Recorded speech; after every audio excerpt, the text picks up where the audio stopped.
ఏంటి గదా పొద్దు పొద్దుగల గప్పుడే చెట్టు మీకెళ్ళి దించుతారు చూడు గదాన్ని నీరా అంటారు. ఇక దించినాక 2-3 గంటలు గడిచిన తర్వాత గది కొంచెం పులుపెక్కుతుంది, అప్పుడు దాన్ని కళ్ళు అంటారు. ఓ అదా అవక్క, ఊళ్ళల్లో ఏ దావతైనా చుట్టాలు వచ్చినా పెళ్ళిళ్ళైనా పేరెంటాలైనా కళ్ళు గుడాలు ఖచ్చితంగా పెట్టాల్సిందే. ఇక పెట్టలేదనుకో గళ్ళకు మర్యాదే తెలియదు అందరూ.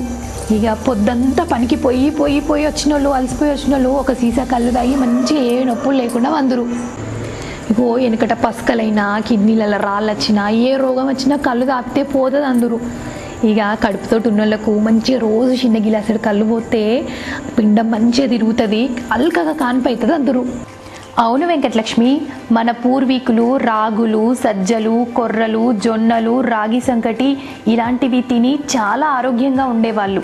నిజమే అక్క, మన తాత ముత్తాతలు అయితే ఎంత గట్టిగుందురు, ఒక్కరు 100 ఏళ్ళు 120 ఏళ్ళు అట్లా బతుకుదురు.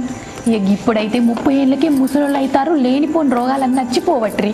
అవును వెంకటలక్ష్మి, మళ్ళీ పాత తరపు అలవాట్లే ముందుకొస్తున్నాయి. అందరూ ఇప్పుడు చిరుధాన్యాలే తింటున్నారు. కొబ్బరి నీళ్ళ లాగానే నీరా కూడా ఒక చెట్టు నుంచి వచ్చే స్వచ్ఛమైన పానీయం. కొబ్బరి నీళ్ళల్లో ఉండే ఔషధ గుణాల కంటే నీరాలో ఉండే ఖనిజ లవణాలు, ఔషధ గుణాలు చాలా ఎక్కువ. కానీ ఈ విషయం చాలామందికి తెలీదు. నీరాతో తాటి బెల్లం, తాటి చక్కెర, తేనె, పానకం తయారు చేస్తున్నారు. అలాగే తాటి చెట్టు నుంచి వచ్చే గేగులు, ముంజలు కూడా మన ఆరోగ్యానికి చాలా మంచివి. పూర్వం మన దేవతలు కూడా కళ్ళును స్వీకరించేవాళ్ళంట, అందుకే దీనికి సురాపానం అని కూడా పేరుంది.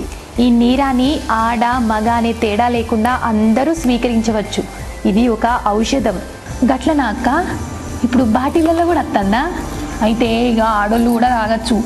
ఇగో అందరూ చెప్తున్నోళ్ళ ఆడోళ్ళు తాగితే తప్పు అది ఇదని ఏమనుకోకుర్రి, ఇది ఆయుర్వేదిక్ ఔషధం. అవును వెంకటలక్ష్మి.